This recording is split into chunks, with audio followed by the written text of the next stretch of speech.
major spoiler warning. If you have not picked up and read your copy of Rising Tiger, hit the pause button here, come back and listen to these last few minutes, because I got a big one I'm itching to ask you.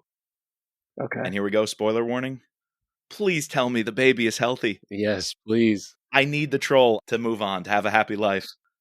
Yeah, no, the baby's totally healthy. And so, when I wrote that, so what's really funny is, and I'm such an idiot. I got to tell you, I was so single-minded with writing the book. So the baby's healthy, but the whole thing at the end where Harvath reveals that he's been asked to be the godfather and Solvi, his fiance, is asked to be the godmother. So they're sitting in a pub called the Terminus in Bucharest. That pub actually exists. That pub, like if we went there tonight, it'd be full of like Sopranos people and spies. It's like legit. And what's really funny is the brothel that I use in that book where I say it's tilted to one side and it's tilted to the exciting side.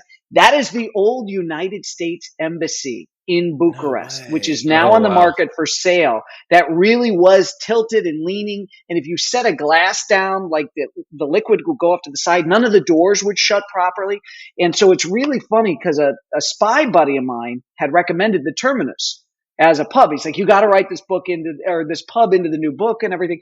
And so it was funny because he reached out to me as I was wrapping up the manuscript, and I said, oh my gosh, I'm on the last chapter and it's taking place at the Terminus. And he's like, well, that makes sense. And I took a beat and I was like, oh shit, of course, the end, Terminus.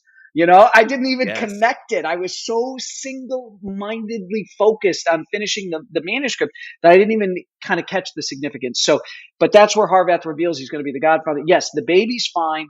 And the final thing I'll say on this, Mike and Chris, is that, I was writing that and I'm like, I will at least have to reference the christening ceremony, like in the next book. Harvath and Solvi are going to be there and they're going to do it at the troll's house. And, I don't know that something will happen, but I'm like, okay, this is really interesting because when I do something like that, it is like a Marvel movie where you've watched the credits and then that extra scene comes up. It's part of the universe then, right? You can't pretend lore. Like it didn't happen. Yeah. So anyway. You have to address it. Yeah. So I wanted to ask you about Asha, and the whole time I'm thinking obviously you're leading it to her and Scott are going to eventually cross paths, and then, are they going to have a relationship? But wait, he has this fiance, and at the very end, she ends up, dating someone, Vijay's son. Vijay's son, yeah. Love that. What was your inspiration for her? Obviously, you showed us the picture and like what you were visualizing, but like, because you're writing these female characters like very well right now, so I just wanted to ask you more about her. Well, thank you for asking about her. I wanted somebody that in another place and time in Harvath's life, he might have hooked up with her. She's really good because Harvath's got a thing, right? So I've always said that it's more important to Harvath that a woman is intelligent than she is good looking. But when you combine good looks with intelligence, that's super sexy, right? But for me, because Harvath is kind of my alter ego, it is largely like I could never date a stupid woman. I did not marry a stupid woman. Okay. My wife's a doctor. She's super smart. And I mean, I've dated girls in my life where my buddies are like, what do you see in her? And I'm like, she's freaking brilliant. And my buddy, and I've got we all have super shallow buddies, and we've probably been the super shallow buddy at one point, right? Sure. Where it's not about Miss Right, it's about Miss Right now. I mean, guys are just pour some more bourbon. Yeah. So yeah, I might too while we're at it. But so I thought, wouldn't it be interesting to throw a female character into Harvath's life, put her in his path, somebody that at any other point in his life would have definitely been somebody he'd be interested in. And it would allow him to reflect on his relationship. And I thought it was interesting that she had questions for him that he kind of like, she's like, do you have a favorite song together? Blah, blah, blah, blah, blah. And he's like, well, I don't know. And she's like, oh, okay. Yeah. Tough guy. You don't dance. My kid's godfather is a 5th Special Forces Group guy, former 5th SFG. And he used to always say, tough guys don't dance. We don't eat quiche and we don't dance. That was always his joke. And I knew he danced with his wife, danced at his wedding. He dances every time she asks him to dance. Yeah. Of course. So I thought kind of playing on that was fun. So I Chris, I don't know if that answers your No, it does. question, but It does. that was kind of my idea with Asha, was to throw somebody in his path, and even for him to say, listen, here's the key card, go up and use the room, get yourself cleaned up. Yeah, that was cool. I'll be down here, just come down. As opposed to kind of Sean Connery sliding into the shower, or Daniel Craig behind him. What are you doing here? Yeah, because she's a badass. Like, we see her in action a couple times. She's an operator. She has her head on the swivel. He respects that. You get the feeling that, like, this is not someone who, she knows what she's doing. So yeah, no, I liked her a lot.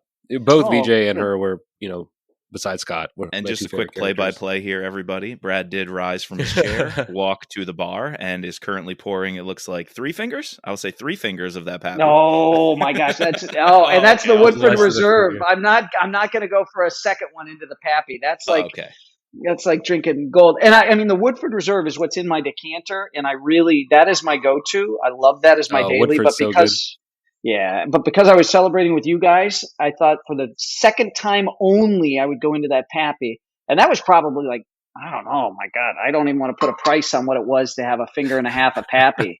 I probably put my kids through a semester of college on that. I swear, I was honored when you brought that out. A tear came to my eye. I'm not even kidding. I was honored. Nobody else, Mike. Big moment. I have not done that for anybody else. Big moment. That's awesome. So last one, we brought up a couple of characters here. The last one you make here is Ritter, and you mentioned that there was a plan to roll out chapters 1 and 2 as these excerpts that everyone could get online in advance. So cool. Chris and I actually did an episode. We kind of geeked out. I felt like a fangirl. Oh, did you? Reading the first 2 chapters? Yeah. Those 2 chapters. That's great. Yeah.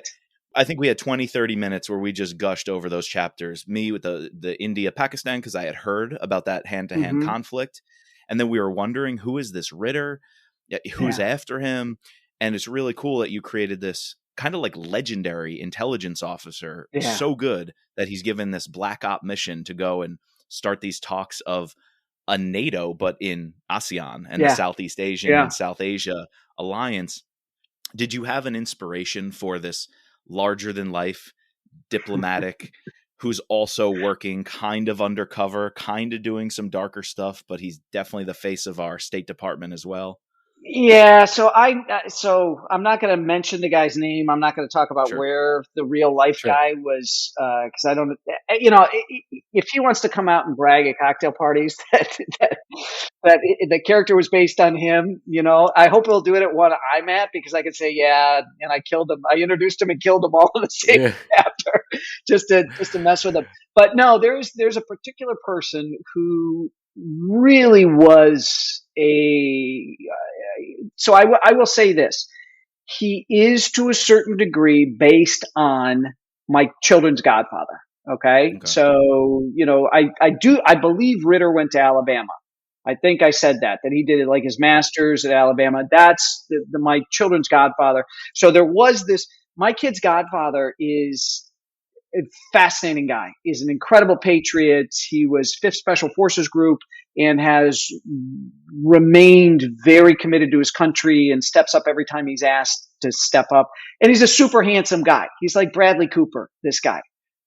And so it's really funny. We're like, okay, how far are you away from the underwear modeling career? Because we're like, the U.S. government can't be paying you that much. Calvin Klein you could be making so much bank, and you could work two months a year and you're set. You have a villa in Cannes.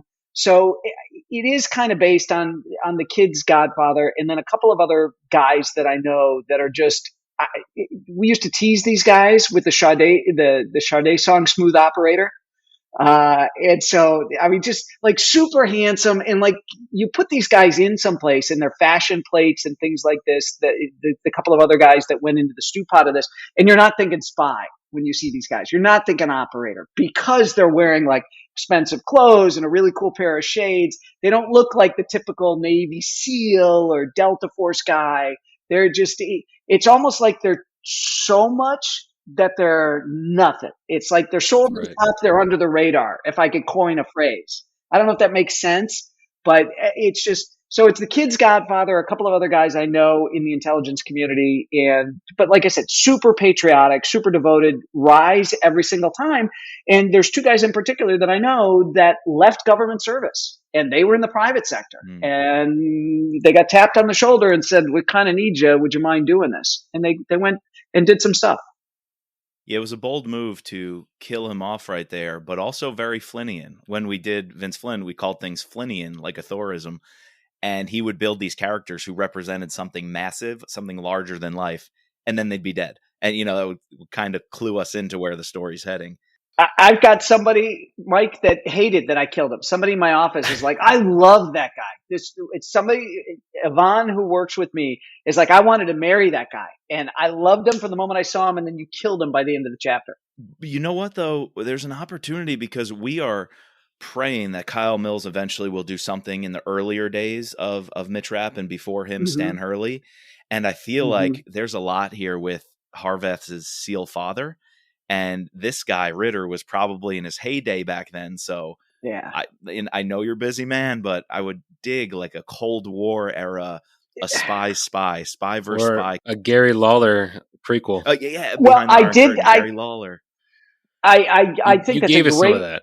Yeah. I in Black Ice, I actually had this character that Harveth hooks up with, and he talks about how this one guy, Gary Lawler, how the old man Carlton got his name Peaches, which was kind of fun. That was kind of a neat. It was a little gross. It was a little rough. It was definitely not PG-13 how he got the name Peaches, but it was fun. So yeah, so that temptation is there.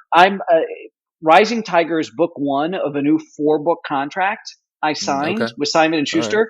So they're wonderful to me. I've been with them since book 1, and now, this is my 22nd book is Rising Tiger, 21 with Harveth, and then 1, the Athena Project. So I've got a lot of runway in front of me where I could potentially do stuff. So some of that could be in there. And what would be really cool is to kind of overlap Harveth's father, Reed Carlton, Gary Lawler, some of these kind of older characters, and show them as badasses in the day when they were in their prime, right? So in the 80s and stuff like that, just doing crazy, crazy stuff behind the Berlin Wall or whatever it might be. Yeah, that'd be pretty cool. Love that. It was funny. It was a big moment on the podcast. Sorry, Chris, where we found out that Vince actually gave a toast at Rob Richer. I'm thinking the Richer, who was the former chief of the Near East, which became Mitch Rapp's job in the series at one point. And Vince even toasted him and said, I based a lot of what happened in my books off of your career. And then we found out Rob Ridley was a CIA case officer in the Mitch Rapp series. And Rob Ridley was based off of Rob Richer, who was actually at the CIA. So it's just all that overlap I'm reliving with the Mitch Rapp stuff is present here. And these little nuggets you're giving us are just, there's a whole world of Thor. Like, I want that history of you and your biography making this series. I'll give you one little nugget just because we're in the spoiler section and something kind of fun for readers. So a couple of books ago, I had a Supreme Allied Commander in Europe named David Proctor. Okay. So I introduced Proctor, I think it was Backlash. I think it was either Backlash or Spy Master, but the rescue that happens at the end of Backlash where they send planes into Russia, that all had to happen via David Proctor, the Supreme Allied Commander in Europe. And so I was like, okay, how does somebody become Supreme Allied Commander? And I'm looking around at different Supreme Allied Commanders. And there is a guy who's on NBC a ton who I love because I think he's got some really good opinions about China. And he's a thriller writer. And it's Admiral James Stavridis. And so I gave my character, my Supreme Allied Commander, the background that Stavridis had, because Harveth knew him, but that would have had to have happened in the Special Operations Command or JSOC. There would have had to have been some overlap, and Stavridis' CV worked perfectly. So I didn't call him Stavridis. I named him Dave Proctor after a friend of mine in Nashville. Stavridis found out about it, and he reached out to me. Oh yeah, no, he was very kind. And what's really funny is, so I met Stavridis. I think it had to have been before I used him. So I was in the American Airlines lounge in the Nashville airport, and I met Stavridis. And I walked up and chatted him up in there, and I'm like, hey, how are you? I'm a big fan. And he was at the Fletcher School at that time, and he was a professor there and all this kind of stuff. I'm like, I love your commentary. You're so squared away on China and the threats and all this kind of stuff. Just keep doing it. I love watching it on TV. And we traded information. And then it wasn't till later that I built the character based on kind of not Stavridis, but I used his background because his military CV was like, I'd be like, oh, this is perfect. Harvath would have worked for him here, would have worked on assignments here. It was just too good. And then Stavridis reached out to me and he goes, if I'm now going to be the Supreme Allied Commander in your books, could you at least sign one and send it to me, or some joke like that? And I was like, oh, absolutely, to Admiral Stavridis. And then he had done, he had written a book, and I feel I'm going to just pull up Amazon real quick. He wrote a great thriller, and I blurbed his. Yeah, let's plug it. Yeah, we absolutely should. So let me pull up Amazon and Stavridis. Because it's a date. It's like 2031. Stavridis, James books. So the book was 2034, a novel of the next World War. In my notes, actually, something I skipped over here, just trying Elliot to Ackerman. concise for time. I was going to ask you if you read 2034. That book is. So I blurbed it. I not only read it, I blurbed it. Yeah. Oh my goodness. You know what? I read the Kindle version, so I don't think I saw the blurb in the very beginning like I would on a cover. That book is incredible. Yeah, isn't it a damn good book? Oh, man. And again, I was so enthralled with how you brought up China and India. The reason I put that in my notes tonight, and I was going to ask you, but I skipped over it, was I think the way you handle China and India, the only other thriller I read it that, in my opinion, handled it properly in a geopolitical sense is that book. Wow! Oh my! Isn't this funny? What a small world! Yeah. Because India plays a huge role. And Chris, I'm going to make you read this one because we got to cover it. It's a great book, season Chris. 3. It's really good. And I have an Indian friend who I read these books with. He's also a geography teacher at our middle school. And when India came in and kind of saves the day in that book, I'm not going to say much else. He was over the moon about it. So yeah, man, that one is a great reading companion to Rising Tiger. Oh, yeah, well, thank you. It's a good. I love 2034. I think Stavridis and Elliot Ackerman just knocked it out of the park. I mean, that was good, and that's a substantial book too. It ain't a thin one. You're getting your money's worth. Yeah, it is hardy. Yep. So that, wow, look at all the stuff we uncovered in the bonus round, the spoiler round. All right. Well, we didn't even get. I really wanted to ask you about Spy Master. The ending of that, but. You can listen. You can. All right, save it for next time, or you can ask. I mean, I don't have any place I got to go unless we're running out of time on your. Oh no! If you have time, we would love to have you back. Yes. Yeah. When you're not busy with all the publicity, maybe you're mid writing, and we'd love to do a whole pod on that whole Spy Master to Backlash. Backlash. Yes. Backlash. I really want to dig into that. We have about 10 books to go before we get there, so we'll have to have you back. Listen, I would love to, and I got to tell you, Spy Master is more timely now in the last week when Lithuania decided to cut off the rail lines into Kaliningrad, which Spy Master is all about that Russian exclave and the Russians trying to get Gotland to put up missile batteries there to prevent the Baltic from being a shipping lane for resupplying NATO allies in the Baltic states. So absolutely. Absolutely. Yep. I would love to talk about Spy Master. All right, let's do that. We're doing one book a month, so we should be there sometime in the next calendar year. Yeah. Okay. I would love to come back on. And I can't thank you guys enough for doing all the books and everything. I just think this is the coolest thing, and I'm very honored that you choose these books. And so I would love to come back. Now, Chris, I've just got one question for you before we go. Sure. Does your wife sleep on the top bunk, or do you sleep on the top bunk? Are you top bunk guy, bottom bunk guy? As I'm looking at this, or do you prefer to be in back with the mobile? Is that calming for you, Chris? Does that help you kind of? I like a bourbon before I go to bed, but maybe a nice little lullaby with the things floating overhead are good. I was setting so this is not my normal setup. Sure. I'm right now. I'm at my in-laws, and okay. We had been using the internet, me and Mike, and it's kind of spotty. But if I'm in the room that my kids are sleeping in, and luckily they're at the beach. I was going to say, where are they? Working. They're at the beach. Yeah, like it's late. Home alone. I'm home alone. Kick them out for the podcast. I know if I'm in this room, I have good internet, and I can't mess this interview up. So that's why I'm in the kids' room, and they're not here. It worked out perfectly. So yes, I was hoping. I was like, 7? oh shoot, should I move the mobile? Someone might question that in the back. I didn't notice it till right now. I mean, honestly, I had noticed the ruler by the door, and I was like, can we measure you on the way out to see how much you've grown? Like between this podcast and the next one? I saw that. That's funny. Okay. I've got That's one of for those measuring. in my house. That's for measuring how much bourbon's left in the bottle. How much bourbon? Exactly. There you go. You can tell how much has been consumed. Well, thank you guys. This has been just such a fun interview. I can't wait to do it again. I really appreciate it. That's wonderful. Thank you so much. We appreciate you. Thank you very much. It was a great interview.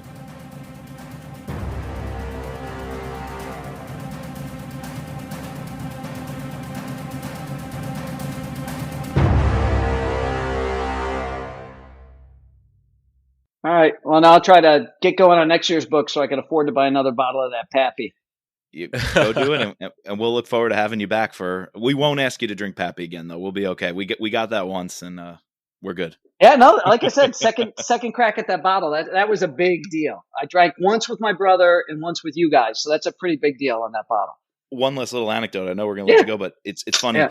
You had posted that bottle of Pappy. I think it was National Bourbon Day.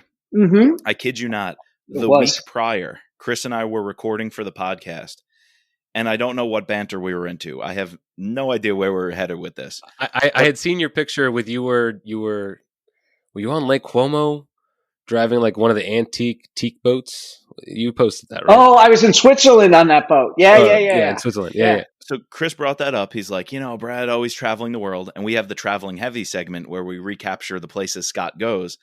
And so you brought up, Brad was on this really cool boat. It looked awesome up in Switzerland. And I go, you know what? I bet he had 2 things with him on that boat, a bottle of Pappy and a cigar.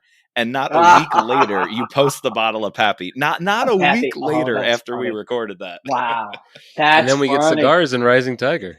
Yeah, no, there are a lot of cigars. Yep. I was on a cigar and bourbon kit. We called it.